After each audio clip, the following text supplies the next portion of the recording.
தினம்தோறும் விளக்கேற்ற நல்ல எண்ணெய் இதயம் நல்லெண்ணெய்.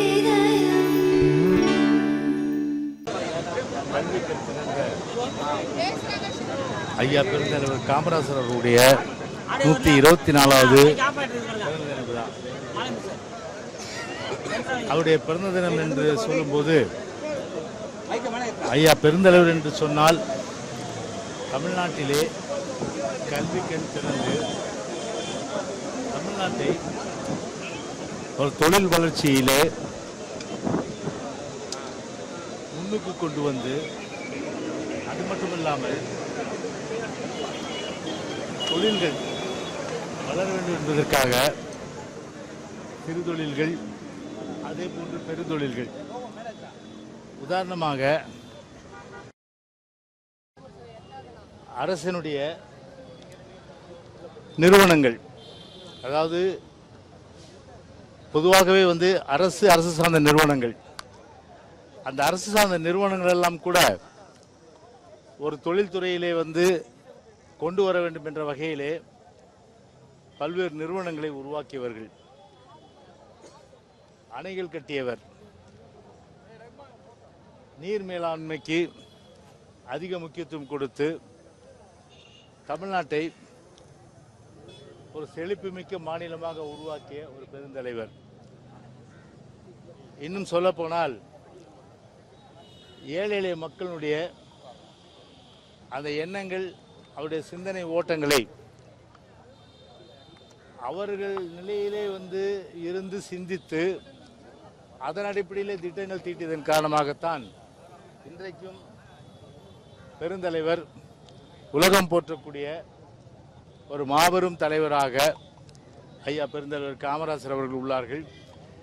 எனவேதான் அவருடைய புகழை போற்றுகின்ற வகையில் அனைத்து இந்திய அண்ணா திராவிட முன்னேற்ற கழகத்தின் சார்பில் இன்றைய தினம் அவருடைய பிறந்த இந்த பொன்னாளில் அவருக்கு புகழ் மாலை சூட்டப்பட்டது என்பதை தெரிவித்துக் கொள்கின்றேன்.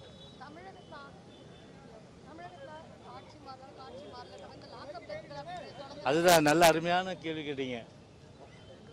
ஆட்சி மாறினாலும் காட்சி மாறல. இன்னைக்கு பார்த்தீங்கன்னா ஒரு பக்கம் பவர் கட், நேற்றைய கூட ஊடகங்களில் பார்த்துருப்பீங்க, சில மாவட்டங்களில் மின்சார பிரச்சனை, அதாவது மின்சார தடங்கள். பாவம் இந்த வெயில் காலத்தில் ஒரு மின்சாரம் இல்லைன்னா எவ்வளோ சிரமம் இருக்கிறத அவங்க வீதிக்கு போராடியதெல்லாம் ஊடகங்களில் பார்த்துருப்பீங்க. ஒரு பக்கம் பார்த்தீங்கன்னா பாலியல் வன்கொடுமைகள், இன்னொரு பக்கம் பார்த்தீங்கன்னா லாக்அப் மரணங்கள். இந்த லாக்அப் மரணங்கள் பொதுவாகவே ஆளுங்கட்சி எதிர்கட்சி, ஆளுங்கட்சி என்று சொன்னால் அவர்கள் போதை பொருட்கள் வைத்திருந்தால் அவர்கள் விசாரணை என்ற பேரில் விடுவிச்சிடலாம், தாவக இருந்தால் விடுவிச்சிடுவாங்க. ஈரோட்லேயும் சரி, அதே போன்று பவானிலையும் சரி, ஈரோடு பவானிலையும், அது சேலம் மாவட்டத்திலே தாவக கட்சியை சார்ந்தவர்கள் ஒரு போதைப் பொருள் வச்சிருந்தனால கூப்பிட்டு விசாரிச்சு விட்டாங்க. ஆனால் சபரிவர்மன் என்ற நாகர்கோவில் சார்ந்த ஒரு 3 பாக்கெட் குட்கா தான் வச்சார், அடிச்சே கொண்டுட்டாங்க. ஆனால் இதுவரையில் தமிழக முதல்வராக பொறுப்பேற்று இருக்கின்ற விஜய் எந்த ஒரு பிரச்சனைக்காவது ஒரு பத்திரிகையாளர் சந்தித்து அதனை விளக்கம் கொடுத்திருப்பார்களா? எந்த விளக்கமும் கொடுக்கவில்லை, பத்திரிகையாளர் சந்திப்பும் இல்லை. நாட்டில் என்ன நடக்குதுன்னு தெரியல, ஒரு அரசு இருக்குதான்னு தெரியல, அதிகாரியுடைய அரசு மாதிரி தான் இன்னைக்கு இருந்துட்டு இருக்கு.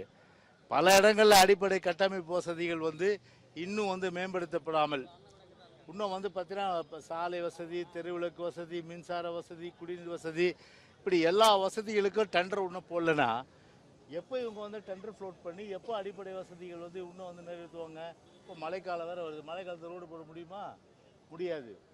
ஏன்னா அதெல்லாம் அப்படியே ஒரு தூங்கி கொண்டே இருக்கின்ற நிலையில் அந்த தூக்கத்திலிருந்து எப்போது இந்த விஜய் அரசு, இந்த தாவேக அரசு விழித்து கொள்ளும்? அதான் இப்போ மக்களுடைய 1000 மில்லியன் கொஸ்டின். இப்போ உதாரணத்துக்கு மக்களை பொறுத்தவரை இன்னைக்கு எப்படிப்பட்ட நிலைமைனா, சுருக்கமாக சொல்லப்போனால் வெயிலுடைய கொடுமை, அந்த வெயிலுடைய கொடுமை தாழாமல் ஒரு தவளை என்ன பண்ணுமா, படம் எடுத்தும் ஆடு பாம்பு இருக்கு இல்லையா, அந்த பாம்புடைய நிழலில் போய் இருக்குமா பாவம்.